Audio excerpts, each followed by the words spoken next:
We are tracking new details right now about the train derailment that covered East Palestine, Ohio, in a cloud of chemicals. People there say that they have been sick since this crash. And now cancer-causing chemicals are starting to show up at unsafe levels around that town. NewsNation's Rich McHugh live for us on the ground in East Palestine. Rich, what is the update you can tell us? Hi, Natasha. So 2 weeks after the train derailment and the controlled burn of 116,000 gallons of vinyl chloride, independent tester, water testing expert Scott Smith, he's tested like 60 of the biggest water contamination events. He came here to test the water, test the soil. He also tested something that nobody else is testing, is the furnace air filters. And his results, which he shared exclusively with us, are shocking. He found 9 new dioxins. Now, the EPA says that dioxins are ubiquitous in the environment and are ubiquitous here.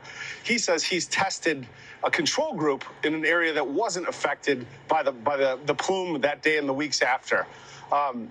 He also says that, so the EPA says that they ordered the evacuation and they allowed the people to come back in 2 days later. They hadn't tested for dioxins, and they still haven't tested for dioxins, but they told the residents they could come back in.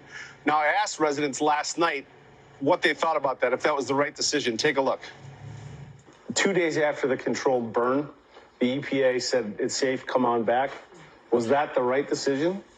No. How many people here feel that they've experienced symptoms or sickness related to the train derailment and the controlled burn?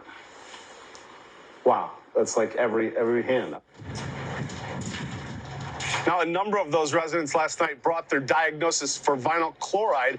Vinyl chloride, of course, was in the train cars.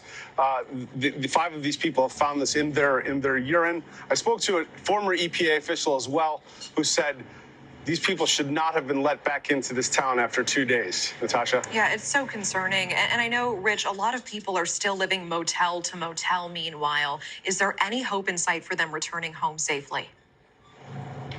No, a lot of them, frankly, I spoke to one resident yesterday, and we were on her doorstep, and she said, well, her neighbor here and her neighbor to the left are gone. And she said, actually, everybody on the street is pretty much gone. I'm probably going to have to go. She's living in hotels, but she's like, I might just have to abandon my house.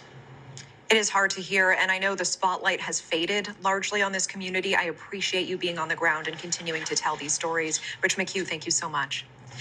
Well, the debt ceiling threat is looming today.